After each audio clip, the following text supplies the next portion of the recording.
আমরা খুব জরুরি ভিত্তিতেই সাংবাদিক সম্মেলন আয়োজন করেছি।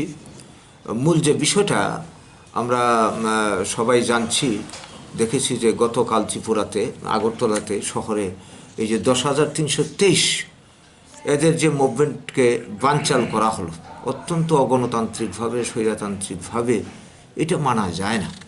বাঁচার অধিকার মানুষের মৌলিক অধিকার। যাদের চাকরি চলে গেছে, এই যে 10,323, তাদের সঙ্গে তাদের ফ্যামিলির মানুষ, আত্মীয় স্বজন মিলে বহু লোক আজকে এই সমস্যায় কিন্তু পীড়িত বা এই সমস্যা ক্ষতিগ্রস্ত, এই তাদের চাকরিচ্যুতির কারণে। তো এই যে সমস্যাটা এতদিন ধরে ঝুলে আছে, বলা হচ্ছে যে কোর্টের রায়ে চাকরিগুলি অবৈধ পথে হয়েছিল, চলে গেছে। তো সেই ক্ষেত্রে যাদের চাকরি গেছে শুধু তারাই নয়, এই রাজ্যবাসী হিসেবে আমরা সবাই, যদি ওদের চাকরি বেআইনি পথে হয়ে থাকে, তাহলে চাকরিটা যারা দিয়েছিল তৎকালীন সময় বামফ্রন্ট বা সিপিএম, দুষ্টা তারা করেছে। চাকরি যারা পেয়েছে তাদের তো কোনো অপরাধ নেই, কাজেই এই দোষের মাসুল তারা দেবে কেন? যারা অন্যায় করেছে তাদের বিরুদ্ধে আইনত ব্যবস্থা নেওয়া হোক। কিন্তু আজকে আমরা দেখছি যে ওদের চাকরি চলে গেছে। এখন এই লোকগুলি কি করে বাঁচবে? অনেক ফ্যামিলি আছে, অনেক লোক আছে যাদের আর বিকল্প কোনো বাঁচার রাস্তাই নেই। এই অবস্থায় তাদের বাঁচার দাবিতে দিন ধরে, আজকে গত 52 দিন ধরে এখানে এরা গণতান্ত্রিক উপায়ে গণ অবস্থান করছিল। আমাদের বক্তব্য হচ্ছে যে ওদের চাকরি চলে গেছে, ওদের জন্যে যদি যে ডিপার্টমেন্টে তারা চাকরি করত, এই ডিপার্টমেন্টে যদি চাকরি দেওয়ার সুবিধে না থাকে, বহাল করার সুবিধে না থাকে, বা নতুন করে নিযুক্তির সুবিধে না থাকে, তাহলে অন্য ডিপার্টমেন্ট আছে বা অন্য কোনো বিকল্প রাস্তা আছে। এই কথাটা আমরা আগেও বলেছি, আজকেও বলছি। সেভাবে তাদের মানে বাঁচার রাস্তা করা হোক।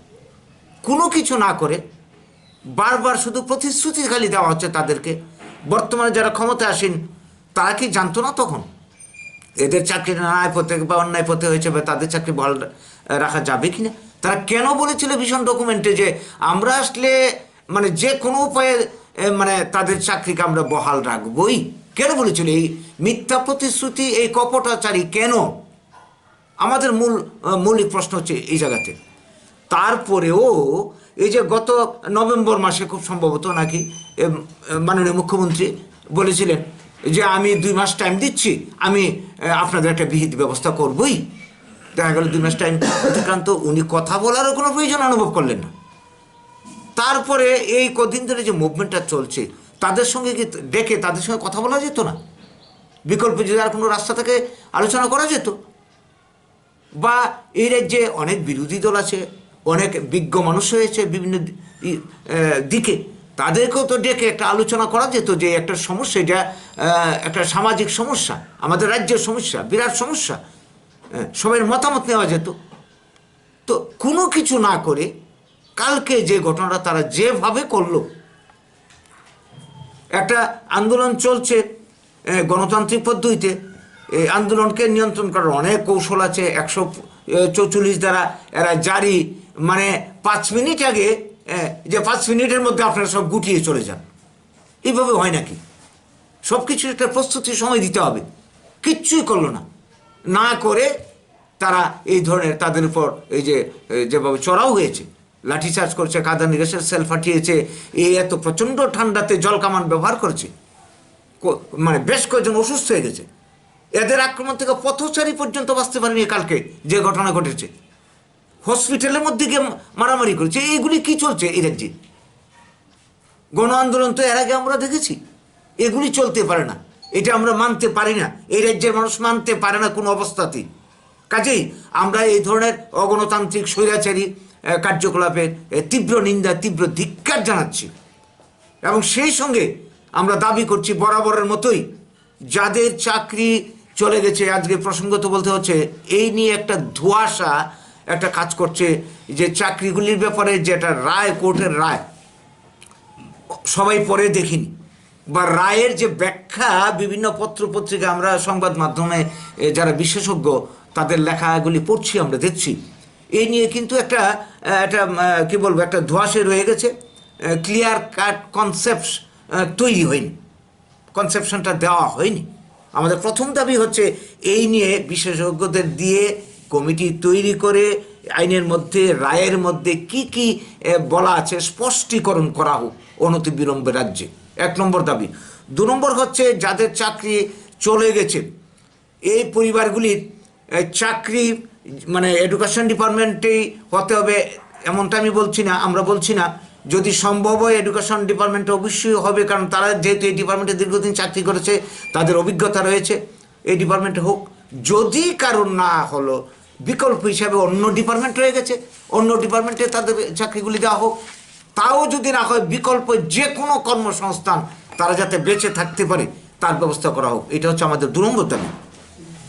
তৃতীয়ত দাবি হচ্ছে যে আমরা বলতে চাইছি সংবিধানে অনেক দাবি মৌলিক অধিকার হিসেবে আমাদের সংগঠনের মধ্যে রয়ে গেছে।